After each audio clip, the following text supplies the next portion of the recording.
इन दिनों बदलते मौसम के मिजाज ने सियासत का भी मिजाज बदल दिया है।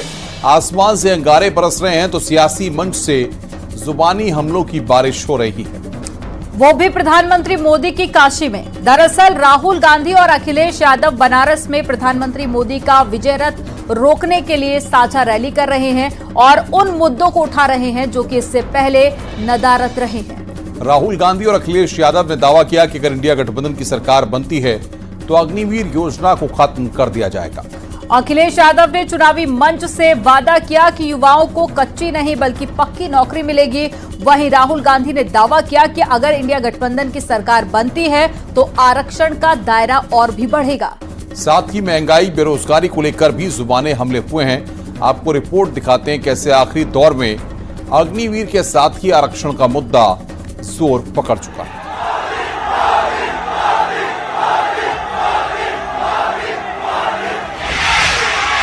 मोदी की काशी पर दो लड़कों की नजर। समय आ गया सूद ब्याज सहित वापस लेवे का पूरी ताकत के साथ 1 तारीख के हाथ के पंजा पर वोट पड़े के चाहिए। और कैसे पड़ी? अरे खटाखट खटाखट खटाखट खटाखट खटाखट।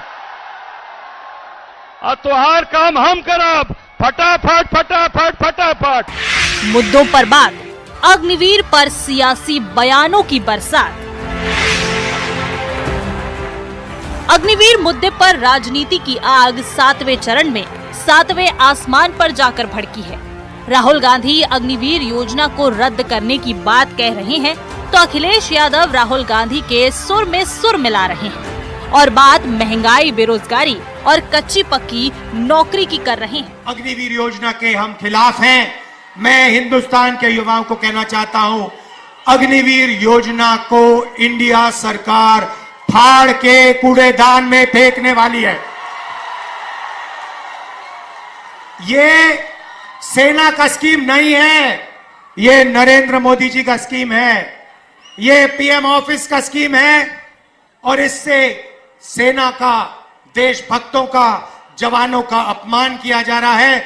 इसीलिए हम इस स्कीम को रद्द करने जा रहे हैं। इंडिया गठबंधन ने तय किया है कि न केवल सरकारी नौकरियां दी जाएंगी, आरक्षण के तहत आपको हक और सम्मान मिलेगा और अग्निवीर व्यवस्था हमेशा हमेशा के लिए खत्म हो जाएगी। महंगाई बढ़ा दी, बताओ महंगाई कहां पहुंचा दी?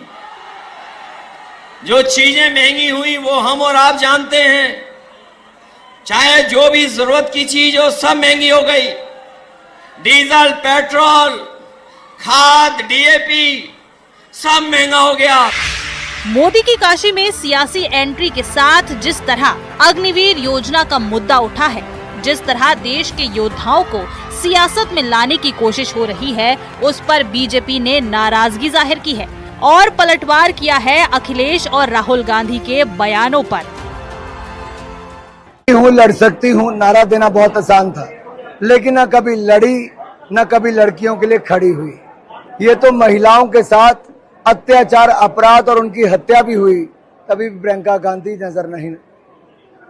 नेहा कांग्रेस के काउंसलर की बेटी थी, निकाह करने के लिए, जबरन निकाह करने के लिए उन्होंने मना किया, गला रेतकर हत्या कर दी गई। उनकी सरकार में उनके काउंसलर की बेटी को न्याय नहीं मिला, लेकिन वो नजर नहीं आई। लड़की हूं और लड़ नहीं सकती हूं। हिमाचल प्रदेश की महिलाओं को 1500 रुपया महीना वायदा करके गई थी, 16 महीने हो गए, शक्ल नहीं दिखाई और न ही एक पाई भी महिलाओं को दिलाई। 24,000 रुपए की देनदारी एक एक महिला की राज्य की सरकार की है। क्या ये लड़की उनके लिए लड़ सकती है? राहुल गांधी को मैं एक छोटी सी सलाह देता हूँ, फौज में आके नौकरी करो, उसके बाद ये सब कुछ बोलना। बिना नौकरी किए बिना फौज को जाने बोलना उचित नहीं है और वो क्या कहते हैं क्या नहीं कहते हैं उसको टिप्पणी करने का कोई फायदा नहीं। सेना पर राजनीति दो धारी तलवार है, इसका नुकसान भी उठाना पड़ सकता है। लेकिन जिस तरह दो लड़कों की जोड़ी ने देवरिया से वाराणसी तक अग्निवीर पर सियासत करने की कोशिश की, आरक्षण के मुद्दों पर वोट मांगने की जरूरत की, अब इस कोशिश का रिजल्ट 4 जून को आएगा। Bureau report, news 18।